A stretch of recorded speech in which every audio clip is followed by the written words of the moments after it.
Hey, what's up guys? This is Anthony from AnthonysCustoms, and for this review we are looking at the new Marvel Legends Thor Ragnarok Wave Marvel Legends Thor, which is Jane Foster. Lots of Thors and Marvels in there, but it's a pretty cool looking figure. I have to say I really do like this design for the female Thor.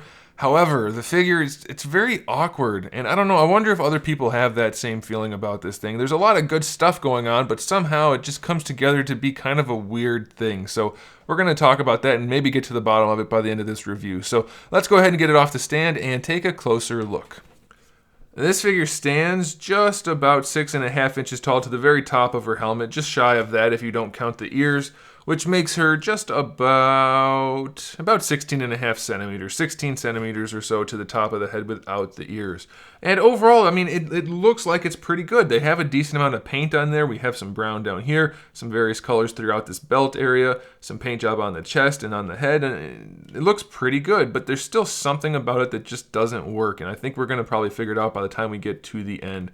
We do have one accessory, which is the hammer, and it's very nicely done, so that's a good thing. And then technically, if you want to count it, we have her cape, which comes right off. Doesn't fit very well on the figure, but it is a very nice sculpt, and they painted the silver round thingies on there, so that's a good thing. Now let's talk about the figure without the cape. The hair is sculpted very high up off the shoulders, and that is to account for the cape, but if it was soft plastic, you wouldn't need to. You could leave it down here so you don't need the cape, and then it wouldn't be sitting too high, because even as it is, once the cape is on, it still sits too high.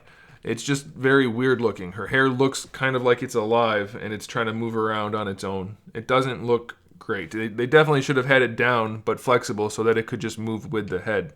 Luckily, they did a good sculpt job and a good paint job, so I do like that. The rest of the head is sculpted and painted well, though I'm a little hesitant about those silver dots for pupils. It looks a little bit weird. Maybe it's accurate. The head does have a little bit of lollipop syndrome. You can see there's a big gap between the head and the neck, so that's not ideal, but it does allow you to move the head in unnatural ways, so if you really want to do that, you can. If you want to make her neck look like it's broken, it's definitely no problem at all. You can do that very easily, but you do get good range, so if you want that, you have it. For the shoulders, we get really good range, no problem at all bringing it all the way up, and then of course full rotation. Bicep swivel works just fine. Definitely like these arms overall. Having the bicep swivel is very nice.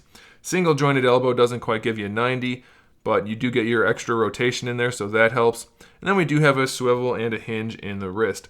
The paint job on the forearm is fantastic, by the way. They just really nailed that. So that's definitely a good thing. Like I said, there's not a lot objectively bad about this figure other than maybe the neck, but there's just something weird about it. Anyway, diaphragm joint leans pretty far back and not so far forward. A little bit side to side, so that's good. And full rotation. They only painted, maybe this is one of the things that's really throwing me off, is the way they painted this torso piece. It just looks really bad. Like really bad. I don't like that at all. It doesn't look like what it's supposed to, so that's a big bummer. And then this belt piece, or skirt piece, whatever you want to call it, it's nice enough, but it's very clunky, so it's going to impede articulation a lot, and it's just kind of a thick thing. I don't know, maybe it's just not, doesn't feel very refined. It's kind of soft sculpt with kind of splotchy paint. It's just not great.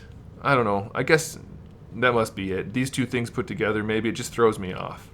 For the hips, they do have good range. They're decent, but the skirt thing does get in the way, so you're not going to be able to move them very far, even though they can technically do it. Going forward, you can pretty much do it no problem, so that's okay. And then you do have your thigh swivel in there, so that's fine. Double jointed knees work no problem at all, so that's a good thing. And then these are just floating pieces, which I'm pretty sure are actually supposed to be boots, but they don't really connect to the feet at all, so that's not great. If they are supposed to be floaty pieces, then I can't fault the figure for it, but if they are supposed to be part of the boots, then that's not good. The ankles do work really nicely though, and you get a nice ankle rocker out of it, but having these floaty pieces on there, they never want to sit right. You're going to have to constantly be adjusting them or never handle the figure at all, so that's up to you. So I mean, I don't know, it's weird. There's not a lot to actually point out as being bad, but there's something about this figure that makes me not like it.